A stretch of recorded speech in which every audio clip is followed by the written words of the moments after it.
Welcome back to another FPL video. This will be my team selection for Game Week 11. I'll recap on how I did in Game Week 10 and then look ahead for my transfer plans in the next couple of game weeks. Let me know your plans down in the comment section below. Which players are you looking to captain? That's going to be a huge debate this week. Erling Haaland against Bournemouth or Salah against Luton. I'll be providing my thoughts in this video and talking about it in more detail, and also about some key assets, some players like Jarrod Bowen who some people are considering to sell, and I also cover more in the transfers video which I uploaded yesterday. There's the best wildcard team for those of you maybe looking to play the chip or that you want an idea of the best players to buy. So let me know down in the comment section below your thoughts. Smash the like button and subscribe if you're new. But without further ado, let's jump straight into this video.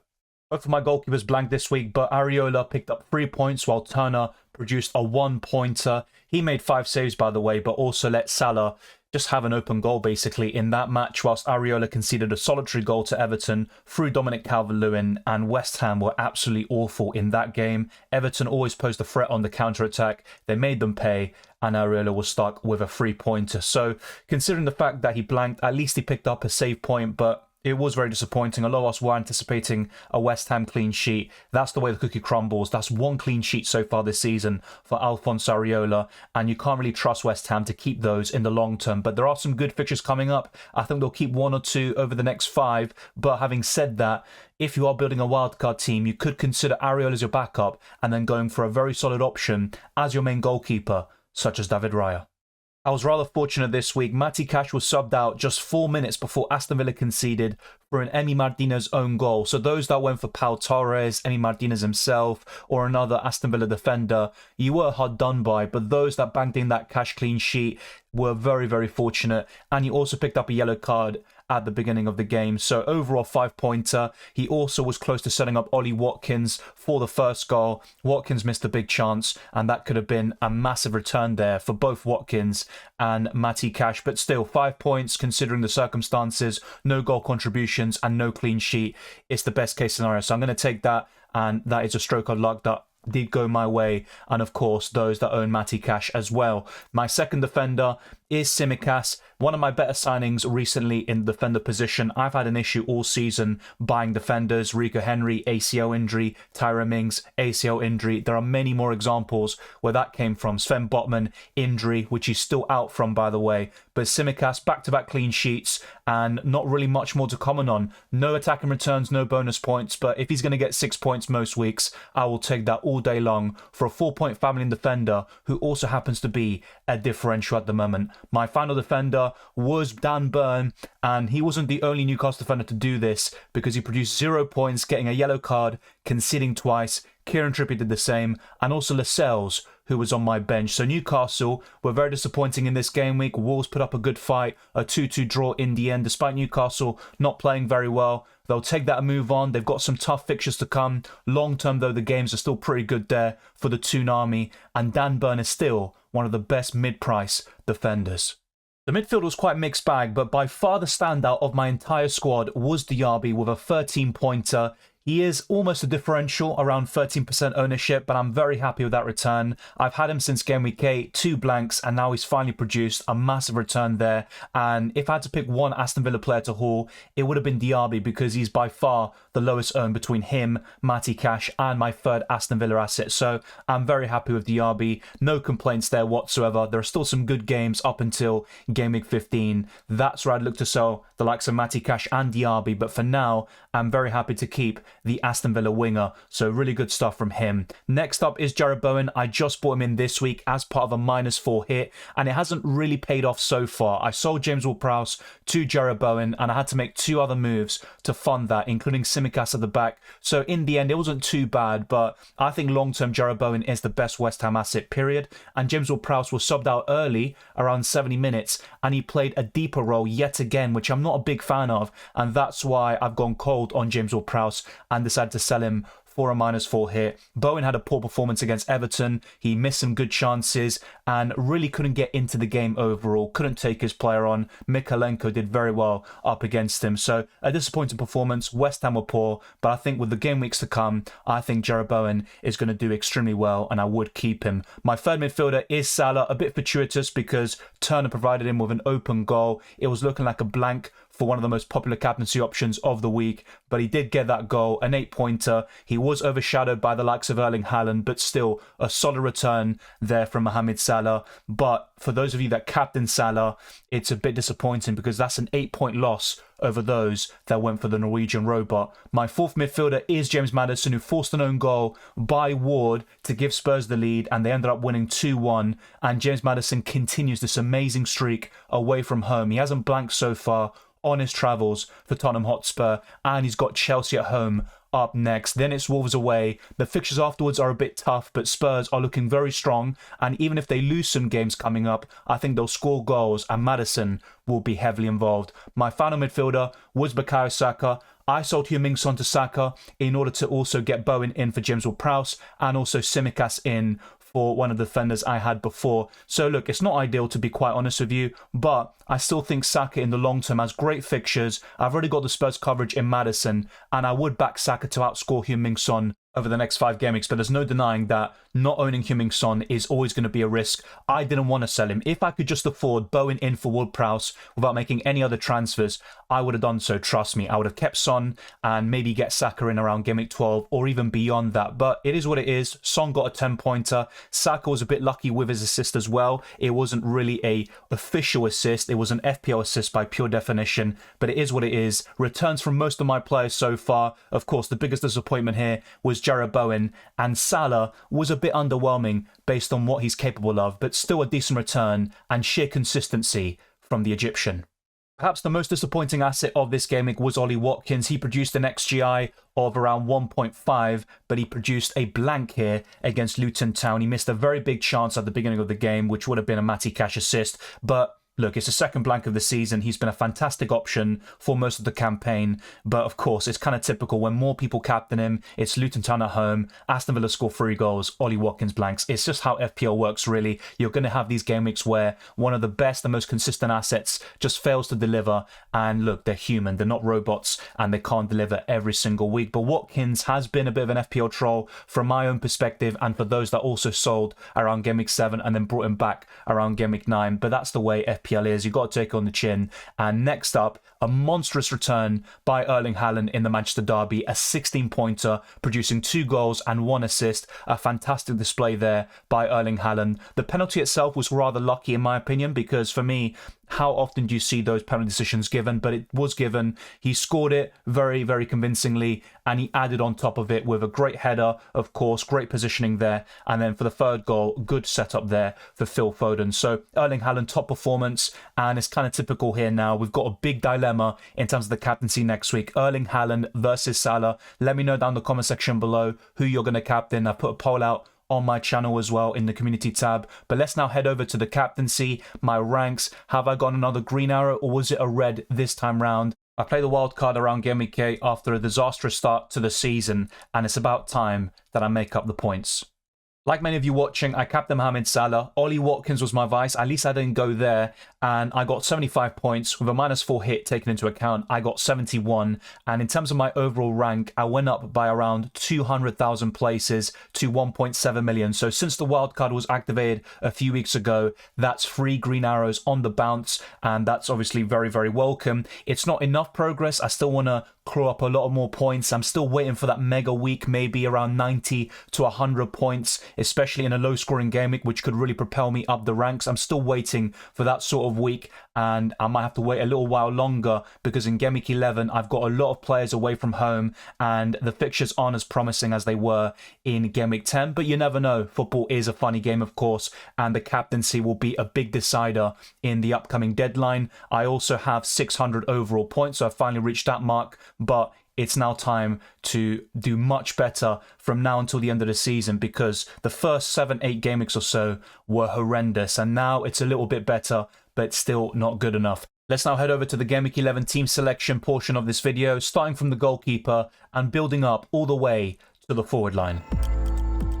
Despite blanking in game week 10, I'm going to go for Areola over Turner, and both of them have a relatively tough game. So Brentford away isn't going to be the easiest. They are on a decent run at the moment. They almost won at Man United. In the end, they crumbled. They got that big win against Chelsea, and they also got a win against Burnley. So Brentford are in decent form now, and West Ham have been quite woeful. 4 losses in the last 6, only 1 clean sheet all season. I'm not expecting a clean sheet here for Areola or West Ham, but then again, I didn't expect Everton to win there at West Ham, so you never know what's going to happen. And my alternative is Turner at home to Aston Villa, and I think Aston Villa are a better team than Brentford, and I also think West Ham are better defensively than Nottingham Forest. Areola's a better goalkeeper option than Turner, so I'm just going to go for Areola here, and I still expect Vlachodimos to be the number 1 goalkeeper for Nottingham Forest at some stage, and the way Turner opened up the goal for Salah could be the final nail in the coffin for the time being there for the American. I'm going to go for Areola. It's not ideal,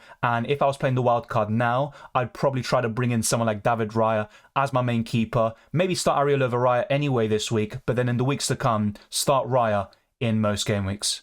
My entire defensive line have away fixtures. Matty Cash is away there to Nottingham Forest, and once again, not really expecting a clean sheet, but maybe an attack and return could be on the cards, and Aston Villa are still the favourites to win this game. So I've got Matty Cash here for the time being. Around game week 13 or 15, I'll be looking to sell, but in the meantime, he's one of the best defenders in terms of the FDR and attacking potential. My second one is Tsimikas here, away to Luton. I think that's very standard stuff. My other 2 defenders on the bench face Arsenal in Lascelles and Dan Burn, and ideally I'm not going to go for them. So Tsimikas comes in, away to Luton. I think a clean sheet is possible, and who knows, maybe an attack and return is also on the cards. And my final defender is Joachim Andersen, away to Burnley. This would be his second start in my team since the wild card. In the first game, he got a clean sheet against Nottingham Forest, a 0-0 draw, and I wouldn't mind such a result because it could mean bonus points there for Joachim Andersen, one of the better centre-backs in the Premier League, and his partnership with Mark Gay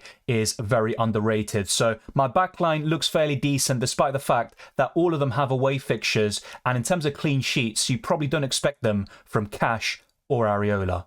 You're probably sensing a pattern by now. That's another away player in Derby against Nottingham Forest, and I'm expecting some big things from him over the next couple of game weeks, but he has been fairly, I would say, hit or miss. You know, he can produce a massive return, then blank for 1 or 2 games, and then produce another return. And it's not like he's going to be the most consistent player in the world. I think Watkins will offer that in the Aston Villa attack. But Diaby is very explosive. He produced his biggest return in Game Week 10, which I'm very happy for. I'd be very surprised if he replicated that in Game Week 11, but of course, that would be more than welcome. And he is a very good option over the next 5 game weeks. Afterwards, I think he's probably a sell, but we'll get to that when the time comes, of course. It'll be covered in the videos. My second midfielder is Jarrod Bowen, away to Brentford, so a double up in West Ham in a somewhat difficult fixture, and West Ham have been in poor form, but Jarrod Bowen can still score when West Ham lose, like he did against Aston Villa a few weeks back. So Bowen is still a good option for me, and of course Salah is probably in the top 2 captaincy options. It could be up to a flip of a coin between him and Erling Haaland,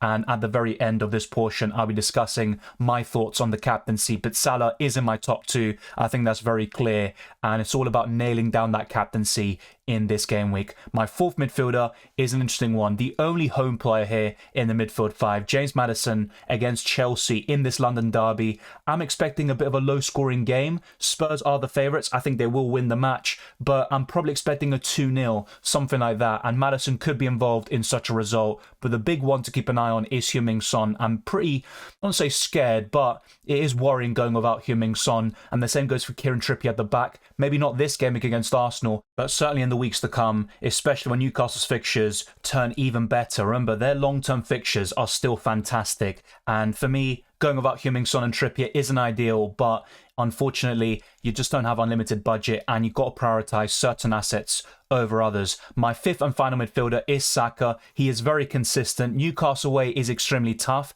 I'd probably expect 1 goal contribution maximum. I think it's going to be a very tight game. Newcastle have a lot of injury problems and suspensions like Tonali, and Arsenal have a few injuries themselves, such as Thomas Partey, Gabriel Jesus and Jurrien Timber. We've got midweek action on the Wednesday in the Carabao Cup. Arsenal are away to West Ham United in that London derby, whilst Newcastle face a trip to Old Trafford in the Carabao Cup, a repeat of last season's Carabao Cup final. So there's a lot of things that could still happen in terms of injuries. We should get more updates from the managers, as we did yesterday with Sven Botman. Lascelles could play in that match against Arsenal, and that could be a benefit to the Gunners, but there's still so much football to be played. Let's see what happens in the end. I'm very happy with the squad up until now, but only one home player. That's a bit discouraging, and it could lead to a low-scoring game week.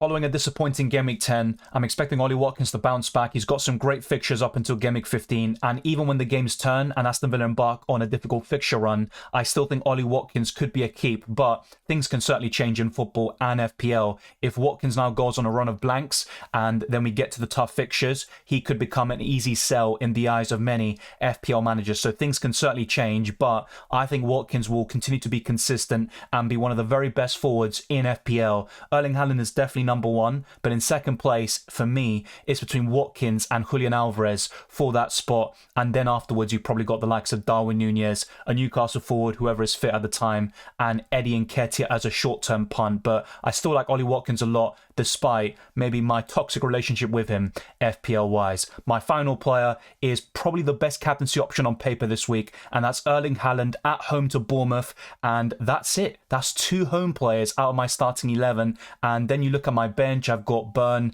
and Lascelles as well, but they're facing Arsenal. So in the end, I think this is the best starting 11 for my current setup, but only two home players if you give a lot of credence to the home and away advantage. But Erling Haaland at home to Bournemouth, who've got the second worst expected goals conceded figure, I mean, that's very tempting in itself. The only thing that would really put me off Haaland is the fact that most people will captain him, and generally speaking, so far this season, the highest owned captain or the most selected captain hasn't necessarily been the best option.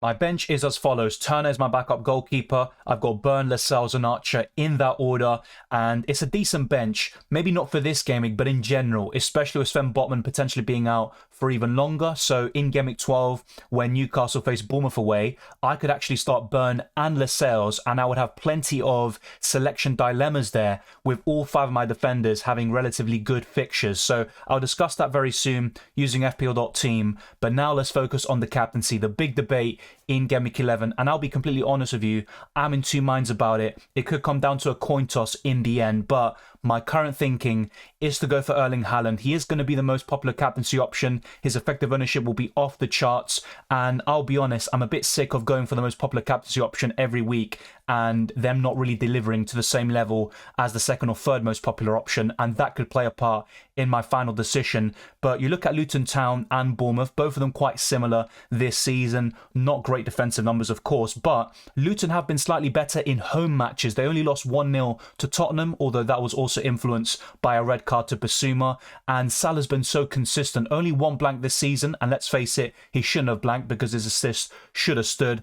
Erling Haaland is so explosive, and he's facing a Bournemouth side who have very poor defensive numbers, and they got a win against Burnley last week, but they still concede some big chances, and Man City are a better team than Liverpool, and Man City at the Etihad are a different proposition entirely, and that's probably the most difficult fixture anyone can have in the Premier League or possibly in world football. So Erling Haaland is currently my captain. Let me know your thoughts down in the comment section below. One thing that could change in my team selection is the armband. I could go to Salah in the end, with Haaland being my vice. And if I were to make one transfer this week, it could be Saka to Foden as a one-week punt and then go back to Saka in Game Week 12. I'm not a huge fan of it, but when I look at my future transfer plans, I don't see any big priority transfers at this moment in time. So maybe in order to avoid burning a transfer around Game Week 12 or 13, I could use a transfer this week, be aggressive, and target that Bournemouth fixture for Manchester City.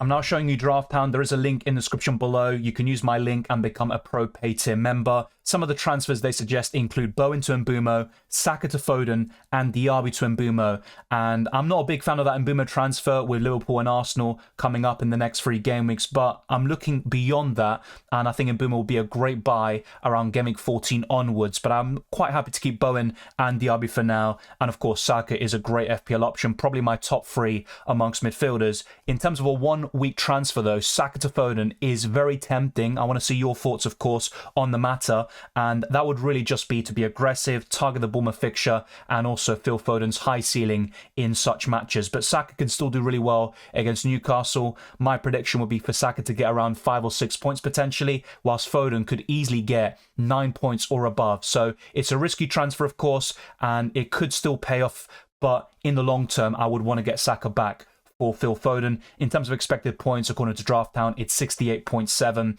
and my average ownership has gone down to 29%. It was around 32 or 33% a few weeks ago. Differentials like Tsimikas have helped, but most of my players are around 30% owned or more, unfortunately. That's the way it goes, but I'm very happy with my squad, as I mentioned in the team selection portion of this video. My biggest debate this week is the captaincy. I'm quite happy with rolling in the end, but like I said, if I decide to be aggressive and I want to really target that Man City fixture, then Phil Foden is a great candidate to come into my team for Saka. And apart from that, I'm struggling to really find ways of, doing so. Maybe Maddison is another one I could sell, but I just don't really see a need to do that, especially in the long term. And if it ain't broke, don't fix it. I don't want to tinker with a formula that's been working for me in the last couple of game weeks. The wildcard has been relatively successful. I'm looking to claw back more ground, and that's where the aggressive transfers could come in. So I've got a bit to think about over the next couple of days. Maybe injuries could make my transfers for me. But to be honest, rolling would not be a bad option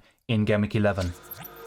This is a sneak preview of my Game Week 12 lineup using fpl.team. If Sven Botman is still out, I could go for a double up in Newcastle defence with Lascelles and Byrne. Areola would be in goal there as well. Matty Cash also at home to Fulham, and also a very solid midfield five of Salah, Saka, Maddison, Bowen and Diaby, whilst Haaland and Watkins are up front. Only one away player in Game Week 12, and the bench looks stacked as well. You could easily bench boost that team, to be fair, just with Tsimikas and Joachim Andersen alone. Turner's there as well as Archer, so that would be a very good 50-man squad. Almost too good, and I'm not a big fan of benching Tsimikas or Joachim Andersen, but I've got the defensive squad depth necessary, and I could go for the differentials maybe. Instead of going for Matty Cash, I could just start Tsimikas, and that could be another way of clawing back the ranks as well. But 65.8 points according to FPL.team in Game Week 12, and I also have the option of playing Lascelles if Sven Botman is still out. So you can see why I'm considering a aggressive transfer in Game Week 11,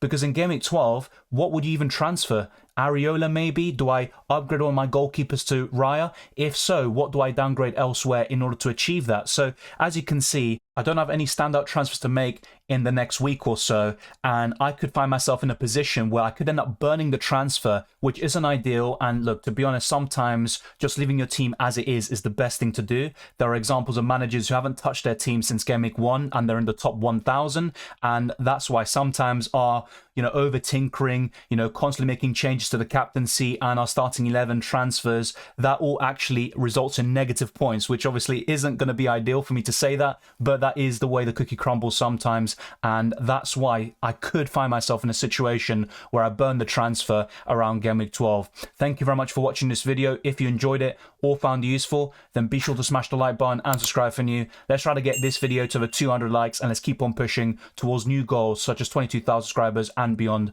You can follow me on Twitter and Instagram, DylanRCM, and check all the links in the description below for the Patreon, Championships Discord server, and the FPL League, and Drafthound, of course. I'd encourage you to check that out as well. I wish you all the best of luck for Game Week 11 and the rest of the season, and I'll see you next time.